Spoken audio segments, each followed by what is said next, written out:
नफ़रत का जवाब नफ़रत है तो हम सब मर जाएंगे। महाराज ये डीसी इलेक्शन में क्या तिपरा मथा अकेला लड़ेगा, क्योंकि सीएम बोल रहा है कि वो बीजेपी अकेले ही लड़ेगा 28 में, आप लोग अकेले लड़ेंगे क्या? तो देखिए, कैसे बोल सकते हैं? ठीक। ये चीफ मिनिस्टर ने बोला है।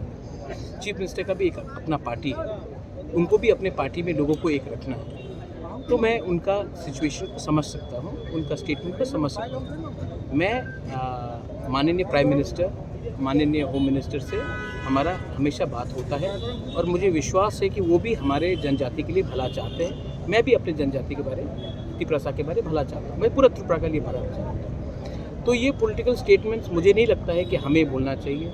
अगर कोई हमें नफ़रत करता है तो मुझे नहीं लगता है कि मुझे भी उसका रिएक्शन नफ़रत से देना चाहिए। अगर नफ़रत का जवाब नफ़रत है तो हम सब मर जाएंगे। अगर त्रिपुरा का हम भला चाहते हैं तो उनका जो भी नफ़रत हो हम प्यार से जवाब देंगे।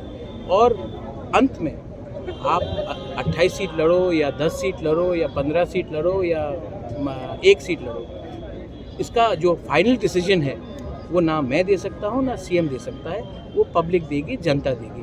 और मैं जानता हूँ कि जनता हमें प्यार करती है और मैं भी अपने लोगों से दिल से प्यार करता हूँ। और ये ओपन है, आप भी जानते हैं कि अगर इलेक्शन होगा तो उसका क्या नतीजा निकलेगा, वो उसमें हम सब जानते क्या होगा। इसमें मैं नेगेटिव बात नहीं करना चाहता।